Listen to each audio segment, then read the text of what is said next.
ಎಲ್ರಿಗೂ ನಮಸ್ಕಾರ. ನನ್ನ ಹೆಸರು ಸಹನಾ. ಸಮ್ಮರ್ ಅಂದರೆ ಎಲ್ಲ ಹೊರಗಡೆ ಬರ್ತಾರೆ, ಹಾಗೆ ನಾವು ಕೂಡ ಇವತ್ತು ಹೈಕ್ ಮಾಡೋಣ ಅಂತ ಹೊರಟಿದ್ದೀವಿ. ಏನೇನು ಬೇಕು ಎಲ್ಲದನ್ನು ಇಟ್ಕೊಂಡು.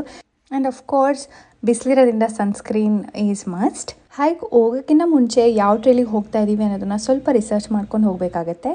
ಹೈಕ್ ಮಾಡೋರಿಗೆ ಅಂತಲೇ ಆ್ಯಪ್ ಇದೆ.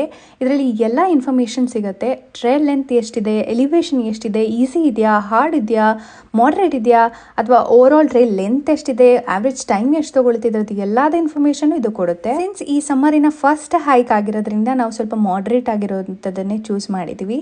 ನಾನಿರೋ ಪ್ಲೇಸ್ ಆಲ್ಮೋಸ್ಟ್ ಎಲ್ಲ ಟೈಮಲ್ಲೂ ಮಳೆ ಬರ್ತಾ ಇರುತ್ತೆ. ಇವತ್ತು ಆದರೆ ವೆದರ್ ತುಂಬಾ ಚೆನ್ನಾಗಿತ್ತು. ಹಾಗೆ ನಮಗೆ ಒಂದು ಕನ್ನಡದ ಫ್ಯಾಮಿಲಿ ಕೂಡ ಸಿಕ್ಕಿತ್ತು, ಹೋಗಿ ಮಾತಾಡಿಸಿದೆ. ನಾವು ಚೂಸ್ ಮಾಡಿದ ಟ್ರೇಲ್ ಹೆಸರು ಹೆದರ್ ಲೇಕ್ ಟ್ರೇಲ್ ಅಂತ.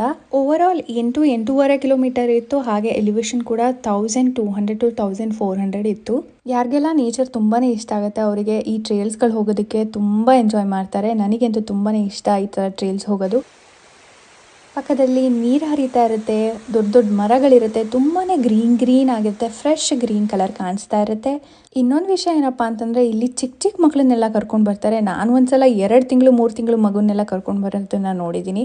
ನಮ್ಮ ಕಡೆ ಎಲ್ಲ 1 ವರ್ಷ ಆದ್ರೂ ಮನೆಯಿಂದ ಹೊರಗಡೆ ಕರ್ಕೊಂಡು ಬರಲ್ಲ ಮಕ್ಕಳನ್ನ. ಇಲ್ಲಿ ಆ ಥರ ಅಲ್ಲ. ಅಲ್ಲಿದ್ದರೆ ಗೊತ್ತಿಲ್ಲ, ಬಟ್ ಇಲ್ಲಿದ್ದವ್ರಿಗೆ ಅಂತೂ ಈ ಥರ ಒನ್ಸ್ ಇನ್ ಅ ವೈಲ್ ಹೊರಗಡೆ ಹೋಗೋದು ಬೇಕೇ ಬೇಕಾಗುತ್ತೆ. ಯಾಕಂದರೆ ಆಫೀಸು ಮನಿ ಅಂತ ಇಷ್ಟೇ ಆಗಿಬಿಟ್ಟಿರುತ್ತೆ ಲೈಫು. ಹೊರಗಡೆ ಹೋಗೋದು ತುಂಬ ನೆಸೆಸಿಟಿ ಇರುತ್ತೆ. ನಾವು ಸ್ಪಾಟ್ ರೀಚ್ ಆದ್ವಿ.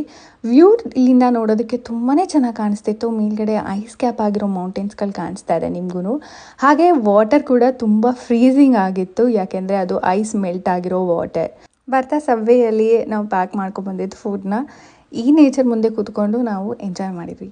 That's all for today. Thank you.